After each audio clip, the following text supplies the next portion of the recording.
Matapos ang halawig na panahon na pagsirbiko mo Arsobispo kan Archdiocese kan Cáceres, maritiro na si Archbishop Rolando Tria Tirona as in riribayan siya ni Archbishop-elect Rex Andrew Alarcon na formal ng matukaw sa Mayo 2. Alagad antes kayan, bistuhon taliwat si Archbishop Rolando Tria Tirona sa live tang pakikipag-ulay sa iya.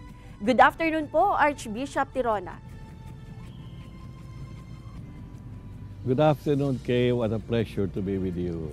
Yes, Archbishop, ilang taon na po kayong nagsisilbi sa simbahan at bilang Arsobispo na rin po ng Archdiocese of Cáceres? Nag-celebrate lang ako ng aking 50 years ng priesthood last week. So 50 years na ako nag-serve. 20 years na pare, 30 years na obispo. At dito sa Bicolandia, 12 years akong obispo, Archbishop dito. Wow! Ano po ang plano ninyo after na matapos ang inyong pagiging Archbishop?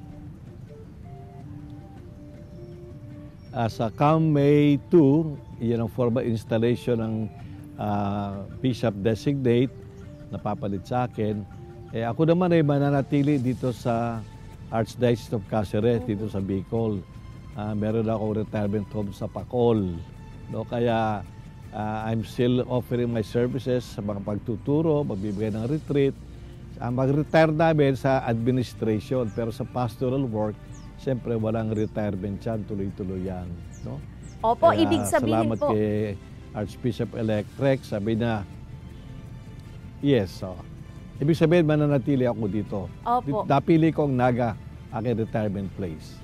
Opo, ibig sabihin po ba nito, Archbishop, makakasama pa po kayo ng mga Bicolano sa selebrasyon ng 100 years of canonical canonization ni Our Lady of Peña Francia ngayong taon? Oh, siyempre naman. Yes, siyempre naman. I look forward to that. Oo, talaga excited. Maski September pa, excited na kami lahat. Makakasama pa ako. Hindi ko pwedeng iwanan si Ina dahil hindi niya ako iniwanan eh. Kaya malaking karangalan at kasiyahan sa akin na maging bahagi ng selebrasyon sa September. Opo, Archbishop, ano po ang maipapayo ninyo sa mga maiiwan sa Archdiocese of Cáceres? Ang maipapayo ko ay panatilihin, mararom ang pagtubod sa kagurangan ng Diyos, especialmente ang debosyon sa mahal na ina.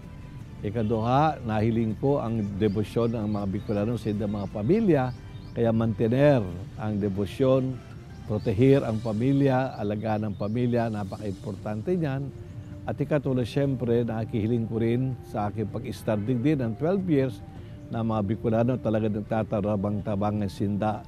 So continue helping each other, continue working together, especially para sa mga duka, para mga nasa laylayan ng ating lipunan. Ginagawa na naman yan ng mga Bicolano, pero mas paigtingin pa. Huling katanungan na lang po, Archbishop, mayroon po ba kayong mensahe para sa mga Bicolano?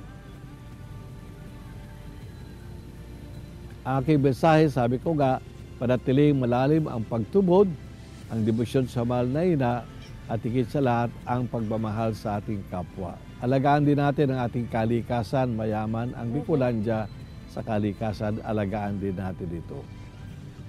So natutuwa ako at nagpapasalamat sa maalam na pagtanggap sa akin dito at pangangalaga sa akin. Hindi ko siguro talagang yung 12 years ko dito, punong-puno ng pagmamahal at pagkakaibigan ng mga Bicolano. Maraming salamat sa inyong lahat at ipapadalangin ko po kayong lahat.